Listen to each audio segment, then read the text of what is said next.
South Sudan, a young nation grappling with the complexities of independence. Among its many challenges, none are as deeply rooted, as intricately woven into the fabric of society as land disputes. In the heart of Jonglei State, the Chueikeer community of Kolnyang Payam stands as a stark example. This community, once bound by kinship and tradition, is now fractured by a bitter feud over land. At the heart of this conflict lie fundamental questions. To whom does the land belong? Whose history holds precedence? Whose narrative defines the present and shapes the future? The answers are elusive, mired in a complex web of historical claims, cultural interpretations, and political maneuvering. This is not just a dispute over territory, it is a struggle for identity, for recognition, for the very soul of the Chueikeer people. Families are pitted against families, neighbors against neighbors. The wounds of this conflict run deep, threatening to unravel the social fabric that has held this community together for generations. The conflict in Kolnyang Payam serves as a microcosm of the broader challenges facing South Sudan. It is a stark reminder of the fragility of peace and the urgent need for inclusive, equitable solutions to address historical grievances and secure a sustainable future for all. The Chueikeer land dispute is not a monolithic clash, but rather a multifaceted struggle with several clans vying for control and recognition. At the forefront of this conflict are two main factions. On one side stands the Nyara clan, asserting their ancestral claim to the disputed territory.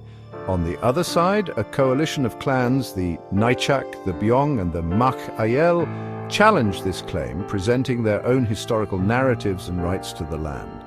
The flashpoint of this dispute revolves around the naming of a strategically important village nestled along the banks of the Nile River. The Nyara clan, invoking their perceived ancestral rights, have put forth the name Panwel. In direct opposition, the Nyichak, Biong, and Mach-Ayiel clans advocate for the name Anuet, a moniker reflecting their own historical and cultural associations with the land. This seemingly simple disagreement over a name belies a much deeper struggle. It is a battle for recognition, a fight to have one's history, one's presence, affirmed and validated. The land, in this context, transcends its physical properties. It becomes a canvas upon which narratives of belonging, identity, and power are projected and contested. The conflict between the Nyara and the Nyichak, Biong, and Mach-Ayiel clans serves as a potent symbol of the broader struggle for land and resources in South Sudan. It highlights the challenges of reconciling competing claims rooted in history, culture, and the complexities of intercommunal relations in a young nation striving for peace and stability. The Chueikeer land dispute is not a recent invention, it is a conflict with deep roots, its tendrils reaching back generations. Each side, the Nyara and the coalition of Nyichak, Biong, and Mach-Ayiel, lays claim to the land based on their own interpretation of history, their own understanding of cultural ties, their own narratives passed down through generations. The Nyara clan points to their ancestors as the original inhabitants of the land. They speak of a time when their forefathers roamed these lands freely, grazing their cattle, cultivating crops, and establishing a deep spiritual connection with the earth. Their claim is one of first possession, of an unbroken lineage stretching back to time immemorial. The land for them is not just a physical space, but a living embodiment of their ancestral heritage. The Nyichak, Biong, and Mach-Ayiel clans, however, offer a different perspective. They argue that their presence in the region is equally ancient, their own history intertwined with the land for centuries. They point to their own traditions, their own cultural practices, their own stories as evidence of their deep connection to the disputed territory. For them, the land represents not just a physical space, but a repository of their collective memory, a testament to their resilience and endurance. These competing historical narratives underscore the complexities of the Chueikeer land dispute. There are no easy answers, no clear-cut demarcations of right and wrong. The truth, as is often the case in such disputes, is likely a tapestry woven from threads of both narratives, a complex and nuanced history that defies simplistic interpretations. The simmering tensions over land in Kolnyang Payam reached a boiling point in 2021.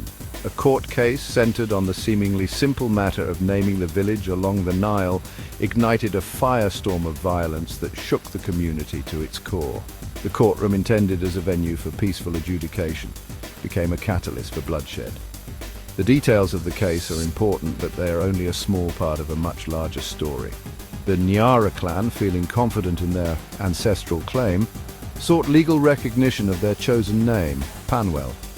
The Nyichak, Biong and Mach-Ayiel clans, equally determined to assert their own historical connection, contested this claim, pushing for the name Anuet.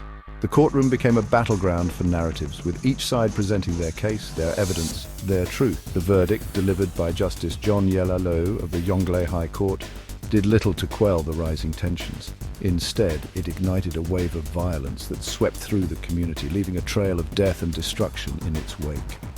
Families were torn apart, homes were destroyed, and the fragile peace that had held the community together was shattered. The 2021 court case and its bloody aftermath serve as a stark reminder of the limitations of legal processes in resolving deeply rooted conflicts. While the law can provide a framework for adjudication, it cannot, on its own, heal the wounds of history, bridge the divides of identity, or address the underlying grievances that fuel such conflicts. Section 5. Seeking a solution, government intervention and the quest for mediation. In the wake of the 2021 violence, the South Sudanese government, recognizing the gravity of the situation, stepped in to try and quell the unrest and find a path towards a lasting resolution. High-ranking officials, including Presidential Advisor on Security Affairs Tut Gatluak Manime and Jonglei State Governor Dene Jok Chagor, traveled to Kolnyang Payam, the epicenter of the conflict. Their presence, a symbol of the government's commitment to addressing the issue, brought a glimmer of hope to the beleaguered community. The government's intervention, however, was not a simple matter of imposing a solution from above. They understood the need for a more nuanced approach, one that acknowledged the historical complexities, the cultural sensitivities, and the deep mistrust that had come to define the conflict. Mediation, they decided, was the most viable path forward. Community leaders representing the different factions were brought together in a series of dialogues facilitated by the government officials.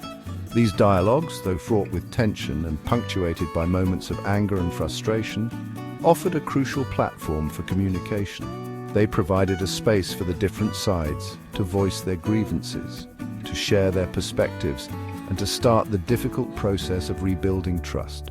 The mediation efforts, though still ongoing, represent a crucial step towards a peaceful resolution. They acknowledge the need for dialogue, for compromise, and for a solution that addresses the root causes of the conflict rather than simply addressing the symptoms. Section 6. Uprooted and uncertain, the impact of relocation on Chueikeer life. As the South Sudanese government grapples with finding a lasting solution to the land dispute, a controversial proposal has emerged: relocation. The idea, advocated by some as a way to separate the warring factions and prevent further violence, has been met with mixed reactions within the Chueikeer community. While some view it as a necessary, albeit painful step towards peace, others see it as a further injustice, an uprooting from their ancestral lands. The impact of relocation for those forced to move is profound. Families are torn from their homes, their farms, the land that has sustained them for generations. The elderly, their lives intricately woven into the fabric of their villages, face the daunting prospect of starting anew in their twilight years. Children, their education disrupted, their routines upended, grapple with the uncertainty and trauma of displacement. The relocation, even if implemented with the best of intentions, carries the risk of exacerbating existing tensions. The forced displacement of families, the loss of livelihoods, the disruption of social structures, all have the potential to fuel resentment and create new grievances. The trauma of displacement, particularly for those who have already endured years of conflict and instability, can have long-lasting consequences, impacting mental health, social cohesion, and the prospects for reconciliation. The relocation proposal underscores the complexities of the Chueikeer land dispute. It is a stark reminder that there are no easy solutions, no quick fixes to such deeply rooted conflicts.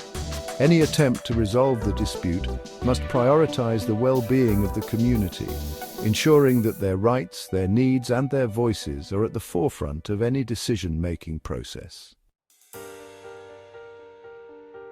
Section 7. A fragile peace, challenges and hopes for lasting resolution.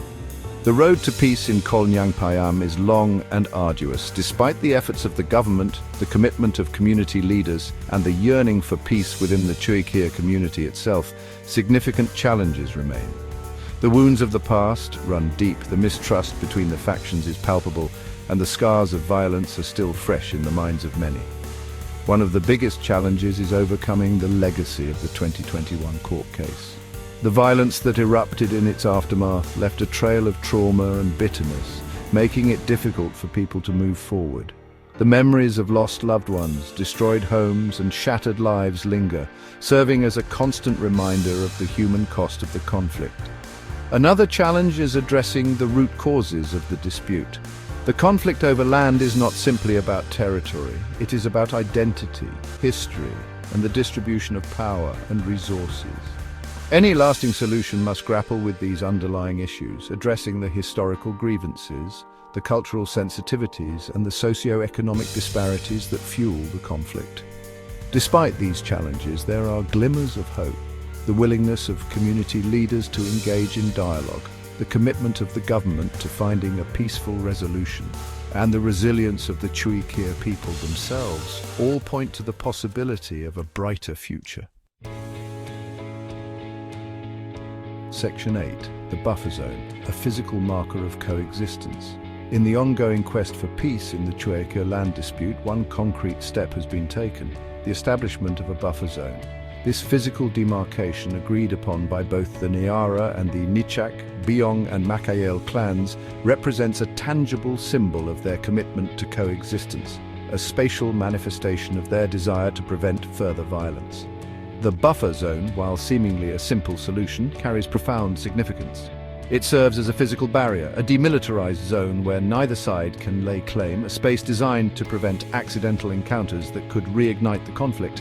But its importance goes beyond its physical presence. The buffer zone also represents a psychological shift, a symbolic recognition of the need for separation, for space, for a cooling-off period. It is a tangible manifestation of the understanding that living together requires respecting boundaries, acknowledging differences, and finding ways to coexist peacefully despite lingering tensions. The establishment of the buffer zone, while a positive step, is not a panacea. It does not erase the past, nor does it guarantee future harmony. But it does offer a glimmer of hope, a concrete example of what can be achieved when both sides are willing to compromise, to prioritize peace over victory, and to work together towards a shared future. Section 9. The long road ahead, reconciliation, justice, and the future of the Chueikeer.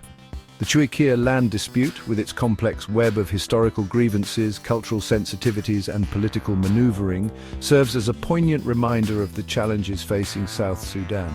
It is a microcosm of the broader struggle for peace, reconciliation, and justice in a young nation grappling with the legacies of conflict and the complexities of nation-building. The road ahead for the Chueikeer community is long and uncertain. The buffer zone, while a positive step, is just the beginning of a much longer process. True reconciliation requires more than just physical separation. It demands a genuine effort to address the root causes of the conflict, to heal the wounds of the past, and to rebuild trust between the different factions. Justice, too, is an essential component of lasting peace. Those responsible for the violence that has plagued the community must be held accountable for their actions. The victims of the conflict deserve recognition, reparation, and support as they rebuild their lives.